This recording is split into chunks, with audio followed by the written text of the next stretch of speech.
Announce করেছে। Election কমিশনকে মান্যতা দিয়ে তারা যেভাবে অ্যানাউন্স করেছেন আমরা সেভাবেই করব, কিন্তু কোথাও কোথাও একটা কোশ্চেন এসে যাচ্ছে। বিহারে 240টা সিট, 3টে ফেজে ইলেকশন হয়েছে। আসামে 3টে ফেজে ইলেকশন হচ্ছে। তামিলনাড়ুতে সম্ভবত 240-এর মতো সিট, 34, তাতে সেখানে ওয়ান ডে ইলেকশন। কেরালায় সিপিএম গভর্নমেন্ট আছে, one day election.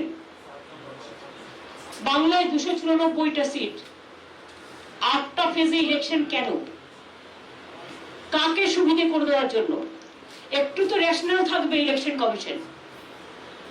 We want election commission who have a highest regards. Now, like election commission, the important body, if they don't give justice to the state and the people, then where the people will go? Now, whatever I came to know from BJP party sources, whatever BJP have decided, as per BJP requisition, even I am really sorry to say that they cannot trust even West Bengal, the district also. I am really sorry. My question would be to Election Commission. I welcome your decision, but tell me why half of the district election every day? Why don't they do it? There must be some continuous the election, so that from post mobilization to election machinery everything you can do it together. কিন্তু আপনারা কি করেছেন? 2nd March, যেটা second issue of notification 2nd March, 27শে March election করছেন কোথায়? পুরুলিয়া। বাঁকুড়াটাকে ভাগ করেছে, করে বাঁকুড়ার একটা পার্ট, ঝাড়গ্রাম পশ্চিম মেদিনীপুরের আবার পার্ট 1, পূর্ব মেদিনীপুরের আবার পার্ট 1, এ আবার বিয়ে পার্ট 1 পার্ট 2 শেখাচ্ছে।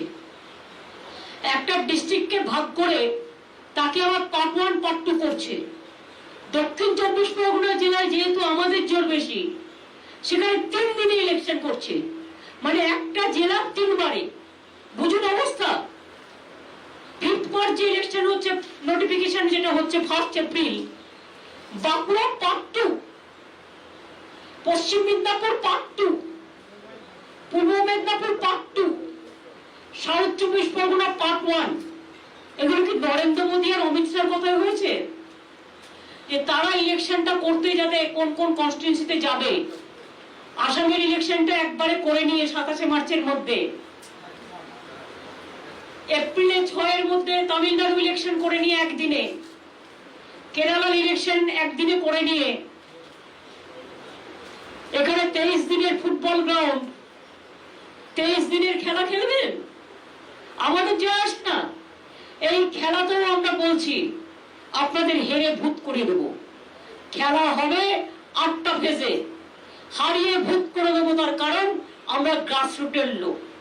আপনি জেলাকে ভাঙছেন, বিজেপি আপনারা জেলাকে ভাঙছেন, আপনারা মা বোনদের ভাঙছেন, অসম্মান করছেন, আপনারা ভাই বোনদের ভাঙছেন, আপনারা হিন্দু মুসলিম ভাঙছেন, আপনারা বাঙালি বাঙালি ভাবছেন, আপনারা বাঙালি রাজবংশ ভাবছেন, আপনারা বাঙালি মুসলিম উর্দু মুসলিম ভাবছেন, আপনারা টোটাল দেশটাকে ভাঙছেন। কিন্তু মনে রেখে দেবেন, বাংলার নিজের ঘরের মেয়ে মমতা ব্যানার্জি, আমি একটা কথা আপনাদের বলি, বাংলাটাকে কিন্তু আমি খুব ভালো চিনি। আমি গত 40 বছর ধরে আমার ছাত্র রাজনীতি থেকে আমি কিন্তু বাংলার বর্ডার টু বর্ডার চিনি, জেলা টু জেলা চিনি, অ্যাসেম্বলি টু অ্যাসেম্বলি চিনি। কাজে আপনারা যা করবেন, আপনাদের সব চক্রান্ত আমরা ভেঙে দেবো। আপনাদের এর উত্তর বাংলাকে অসম্মান করার, আমি মনে করি বাংলার মানুষ দেবে। বহিরাগত গুন্ডারা বাংলা শাসন করবে না, বাংলার মানুষ বাংলা শাসন করবে।